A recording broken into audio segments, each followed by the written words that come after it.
Hello. Hello. Hi, this is Oskar. This is my colleague Justas.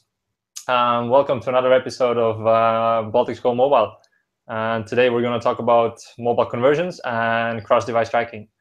So if you have any questions throughout this webinar, just type them in the Q&A box. You should be able to see it next to your Hangout screen. Hopefully there will be some questions, and then we'll walk you through this. So it's going to take about 30 minutes probably for us to do this. So hopefully it'll be useful for you guys. So let me just put the presentation up on the screen. Okay, so as I was saying, we live in a multi-device world where people are engaged both with desktop computers, mobiles, tablets, everything. And apparently statistics show that 90% of consumers start their activity on one device and finish it on another. So this should already tell you how important it is to actually engage in tracking cross-device conversions. There's an old saying that from Kaiser Wilhelm, however you pronounce it, that he believed that the horse is the best thing out there and the automobile is only a temporary occurrence. And there's a lot of people out there at the moment who say that, this mobile and tablet revolution is also temporary and that desktop will prevail. But as many of us know, and we can see that this is not the way it turned out for cars, and it will probably be the same for mobiles as well. So it's going to change the world, and it's already changing the world. Probably many of you also don't think that this is the case for Baltics. But if we actually look at statistics, this is the average for all three countries. We can see that 60% of people use more than 2 connected devices. You see that even 13% of people have more than 5 devices. 14% have more than 4 devices. Now, this is a crazy amount of devices. I can't imagine what these people are doing, what kind of devices they're using, but this is like real data, and this is highly significant for advertisers, because if you try to track a conversion over 4 or 5 different devices, then it's a very tricky task to do, but it's also very important to capture all these people to actually measure the outcome of your advertising. This slide shows us in which parts of the purchase process did people use a smartphone. So smartphone is our main focus, in these device trackings, because mobile is growing so fast. And if we actually look at Baltic data again, we see that it's used in a lot of different processes. It's looked for early inspiration, you compared choices, you actually sought advice online, and you prepared for immediate offline purchase on a mobile. So this statistics is crazy good, because it shows you how important mobile is already in the Baltics and how important it is in the cross-device conversion path. So if you do cross-device conversion tracking, it gives you actually real insight into how much value advertising is bringing you. So for example, here we have advertisers saying, that their mobile display campaign generated 40 conversions, but it actually also drove 80 conversions on another device. So that's a huge difference. If you think about it, if you compare 40 conversions, if you show your customer that, their advertising got 40 conversions versus 120, that is a huge difference. That could differentiate the person in believing in digital advertising or not. And if you don't do this, it can provide false negative signals. So the customer and you yourself might be, it's not performing as well as I thought it would be. I don't have a mobile optimized site or an app, so everything like this is unnecessary. I don't need to do this. I don't know what role mobile is playing. I don't want to do this. And usually this comes from 2 things, lack of insights and lack of technology. If we fix both of these things, we can make it a very easy, convenient process for you to actually track these conversions and put value on them. And luckily, Google has the tools to do so. So I'm going to focus on the tools that AdWords provides, and then Justas was going to talk about how you can do it with analytics. So for AdWords, it's all about the ease of use. So you don't need to implement anything beyond a simple conversion tracking. If you have conversion tracking implemented throughout your different sites, both mobile and desktop sites, this is already the first step to getting the critical information. And the whole point of this is to give you a fuller view of the performance across all your campaigns, especially mobile campaigns, and then insights into how to invest more efficiently, whether you should put more of your budget towards mobile campaigns or not. So this is where the information comes as an important part. So how do they work? So what Google and AdWords does is it takes a sample of cross-device conversions. So if you have cross-device conversions, which is usually people that are signed into Google properties on multiple devices, then we can track it very easily. And we take that sample and we estimate similar behavior for non-signed in users. So this is a very techy process. It involves algorithms and a lot of estimations. But Google only surfaces this data when it's 95% confident. So you should really trust these numbers because we apply, the highest standards. We don't want to fool anyone into thinking that these numbers that are provided in AdWords for cross-device conversions are made up. They actually have appeared as conversions, and we don't publish any numbers on AdWords just because we can. And this is, of course, a long-term strategy because we want to expand visibility into all conversions and all devices, because that's what we're trying to do. We're trying to measure how effective your advertising is across all devices, and we want this data to be as accurate as possible. So let's have a look at an example of how we actually account for these two conversion values. On the left side, you can see an AdWords campaign measurement today. So they have online orders, they have calls, and they have mobile app installs. So they credit 495,000 of value to AdWords through conversions. Now, if we actually look at cross-device orders as well, which previously wasn't assigned, we can see that actually 3,000 orders at the value of $30 a piece came from cross-device, which weren't tracked before. So now we can assign 580,000 of value to AdWords, which is a 20% increase. So this should be quite useful for the advertiser to see how much value actually AdWords brought.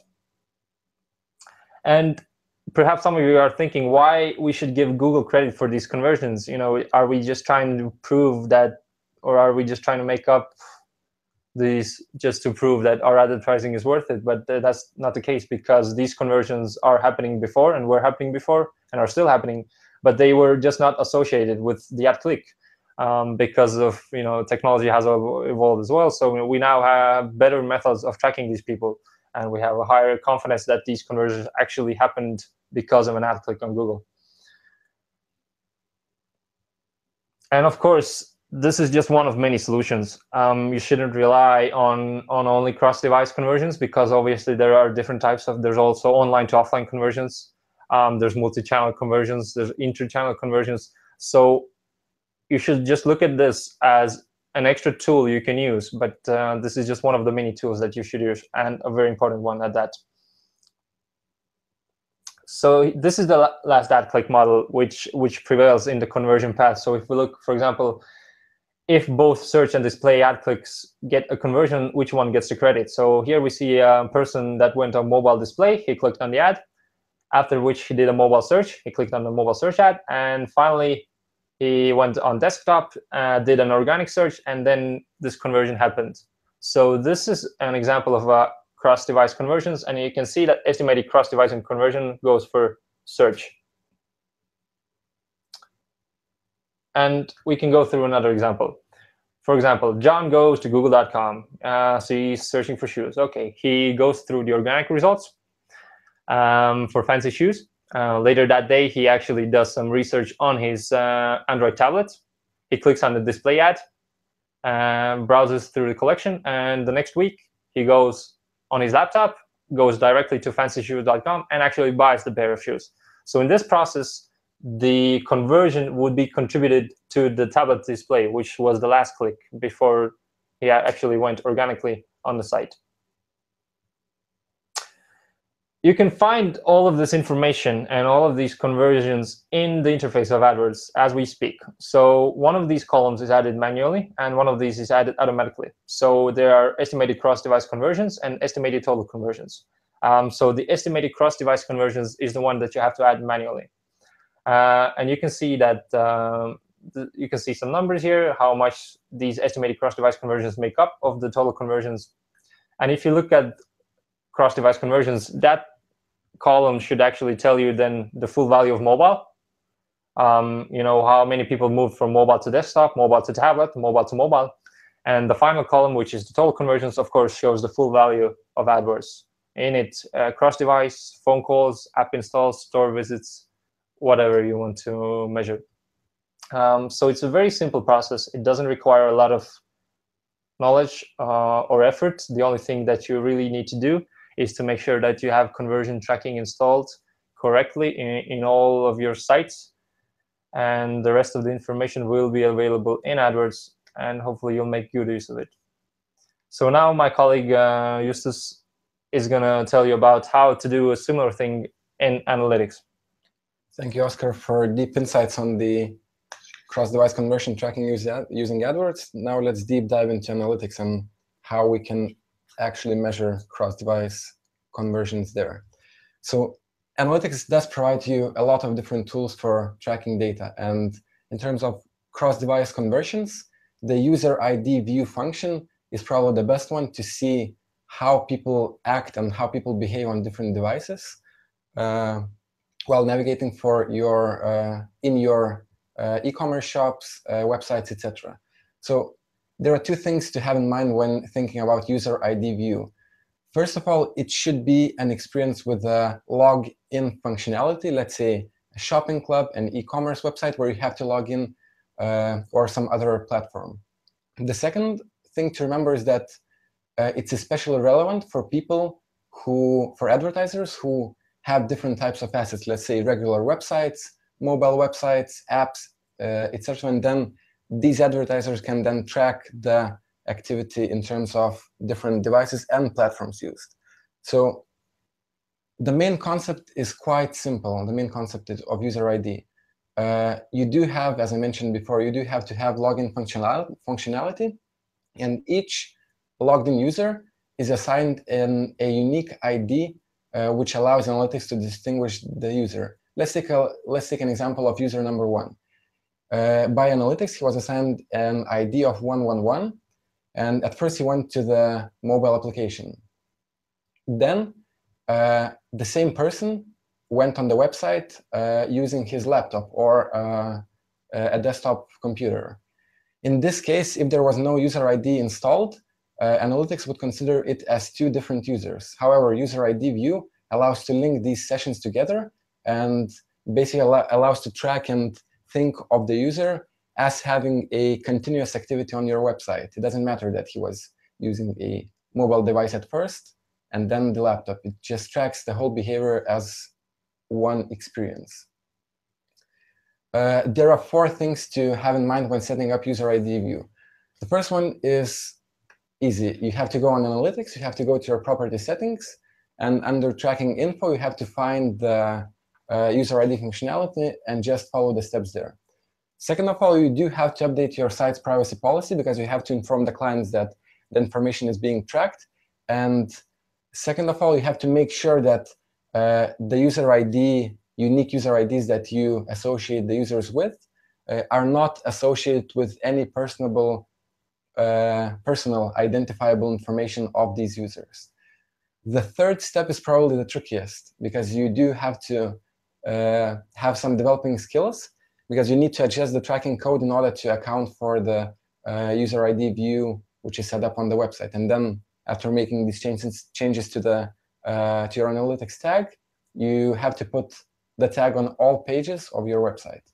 The fourth one is something that advertisers sometimes might not consider, and it's setting up the user ID in such a way that it does not actually track it excludes basically people who are not logged in so that there are no data discrepancies in this case. Let's now look at different reports that the user ID might give you. The first one is user ID coverage report. It's a simple report. It basically gives you information about two categories of users, the ones that are signed in, the ones that are being actually tracked by the user ID view, and the ones that are navigated on the platform or on your website without being logged in. And this tool gives you a chance to compare the number of visits, the number of users, the number of transactions, etc., based on these two segments of customers. The second report is the device path report. What it does, it gives you different types of journeys that the customers might be experiencing on their way to purchasing a product. Let's look at some of the examples. For instance, the first row, where it says desktop, it means that 3.2 million users were actually using either desktop computers or laptops while navigating on your website. The second row shows that at first, these people logged in through their desktop computers, did some kind of an action, then they went back to your website using mobile device, and then they got back to the website using the desktop again. And this breakdown of different paths to conversions can give you a really useful tool in understanding which paths are the best ones, which lead to conversions, and then you can design your AdWords and advertising strategies accordingly. The third report that is generated by the user ID view is the device overlap report. It's basically a Venn diagram which shows what are the proportions of the devices used and how they interact with each other. Looking at the image on the slide, we see that the majority of the visitors, they use only desktop. In the areas where you see interactions with other devices, let's say mobile or tablet, you see what's the percentage of people who use a combination of desktop or tablet, desktop or mobile, mobile or tablet, or all three combinations, all three devices. And then in that way, you can also understand what devices do your users prefer, which devices lead to conversions, and which device combinations lead to transactions and conversions. And the last one, the last report, is the acquisition device report, which basically gives you two things. First of all, it shows you which device was used to acquire the customer. Was it desktop, tablet, or mobile? And it compares two things. If we look at the columns, we see a column named revenue from originating device. This column basically gives you information on how much revenue and how many conversions were confirmed using the device through which the user was acquired. The column on the right-hand side of this column, which is called revenue from other devices, shows you how much revenue was generated by other devices rather than the one through which the user was acquired. And in this case as well, you see how much revenue can be attributed to direct conversions, to direct acquisition conversions, and how many of those to indirect. And this allows you multiple ways to design your advertising strategies to capture all this revenue and see what actually contributes to successful results of your campaigns. So this is it about the analytics, and now let's look at the recommended practices for cross-device tracking. So the first one is related with tagging. We do recommend using the same tag for desktop, for regular websites, for mobile websites, and for applications. In this way, you know that the tag accounts for the same conversion, and basically you don't have too much discrepancies in terms of data. Whereas if you use different tags and different tagging methods, you might have quite a few discrepancies because the conversions might be different, they might be accounted in a different way, etc. So always try to use the same tagging. The second tip is avoid using conditional firing on your tags. This means that you should think and you should capture all the activity that is generated by the users on your website. And basically, conditional firing, it helps you to filter some of the users, filter some of the pages, and we do not recommend doing this because then you might lose the full picture of what the cross-device tracking brings to you. So again, if you can, try to avoid conditional firing so that you capture the full view of cross-device activity on your website and other platforms. The third tip is using and considering longer conversion windows, because naturally, conversions on multiple devices take up more time. So in order to capture the full view and full activity, we do recommend extending the conversion window. Let's say if now if you don't use cross-device tracking and you have a 30-day window, increase it to 45 days so that you can capture all the conversions that are done using different devices. Now let's look at the insights that can be generated through the cross-device conversion tracking. So first of all, we recommend using cross-device tracking at the campaign level. which brings basically two things. First of all, it gives you a broader picture, and it helps you capture the full movement of customers that can come through different acquisition channels. Second of all, it gives you much more data points. Let's look at this example. We see that there are two campaigns. One of them has a lot of conversions, and the other one has, let's say, little or few conversions. Even though in the campaign, which is called North Carolina, there might have been some cross-device activity, the case was that there was only a few data points with cross-device conversion, and basically the system could not capture the full cross-device movement, and it doesn't provide you information. So if you can use cross-device conversion tracking at a very, very broad segment so that you capture the full activity. Another tip is basically understanding which devices generate what type of conversion tracking. Let's again look at the example. We see that the cross-device conversions in this example are split by the device, by computer, mobile device, and tablet. And we see how many each of these devices contribute to cross-device conversion. So in this case, you can calculate what percentage of total conversions does each device bring you, and then you can see which devices actually work best for you when it comes to cross-device tracking. And then accordingly, you can generate and you can adjust your advertising strategies based on these numbers. Let's say if you see that mobile devices are the best performing in terms of cross-device conversions, just put more emphasis on mobile devices when designing the strategy. The next tip, which is extremely important, is basically aligning ads with what some users might do on the device that the ad is shown in. Let's take an example. If you're using mobile advertising, do think of what people might be doing at the moment when they are scrolling in their mobile phone. Maybe they're on the move and they don't have too much time. And basically based on that, try to adjust the ad text and of course the campaign settings so that you capture the full activity of what the people actually are doing at the moment. Let's say if you're focusing on mobile advertising strategy, do use call extensions, do use call-only campaigns so that people can instantly call you, and basically try to align the strategy for each step in your customer acquisition journey and in their purchasing journey. The last tip is, in order to track the cross-device conversions, is to design apps, websites, mobile websites, in order to facilitate cross-device actions, make it user-friendly. Let's say, imagine that someone starts purchasing a product on your e-commerce shop using a laptop or a mobile device. Let's take mobile device first. They might not be able to finish the purchase at that particular moment. Do put an auto-saving feature on your website so that the customer can resume purchasing when he gets back to the laptop. Do put extensions to social media so that the customer can be informed, or they might receive a notification on their email address. So basically try to inform and remind the customer that he has started a purchasing journey and that he can finish it on any device that he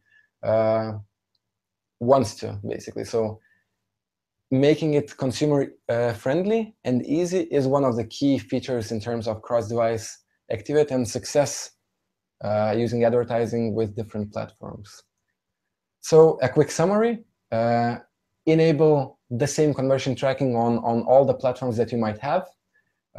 Use AdWords tag to register all conversions, and don't use conditional firing of tags.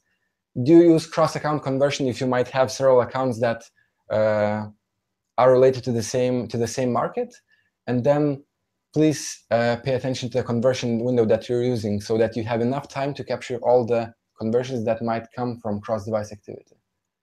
Now it's your turn to show us what you know about mobile. So again, we would like to remind you that we have several competitions running at the moment. So the first one is Mobile Champion within your agency, and the prizes for that are pretty big, because a person from each. Lithuania, Latvia, and Estonia, who gets the best score on mobile certification exam, gets a new Google Nexus 6P phone, which is pretty huge, I'd say. Then we also have the competition for mobile case studies. So you only have to prepare one slide of your agency and show us a mobile success story that you might have had. And each agency who submits the slide will get a prize. And then we will still be continuing the mobile webinar series. So we have the third webinar from the series, which is coming up next week on Monday, 1600 hours Baltics time. And it will be related with holiday season. So a really exciting occasion, because the holiday season is approaching really fast, and we think we'll have pretty nice stats and strategies which are related to the Christmas season. So please join us in and let's have really successful Christmas campaigns. And of course, we'd like to remind you that we can help you with anything that's related with AdWords and analytics. So please reach out to us. We have different phones for Estonia, Latvia, and Lithuania. So we're waiting for your calls, and we hope that we can help you implement the strategies that you might be looking forward to achieving. So that would be it for today. Thanks a lot for all of you joining in. I just checked, still no questions from your side, which is a pity. We're hoping for a few, but they can always ask. You can always ask questions on the YouTube, because the video will be uploaded on our YouTube channel. So if there's anything, let us know, and let's have a discussion on cross-device conversion tracking. Yes, so we wish you best of luck in implementing this and pitching this to your clients. Hope it was useful, and we'll see you again next week. See you next week. Take care. Goodbye.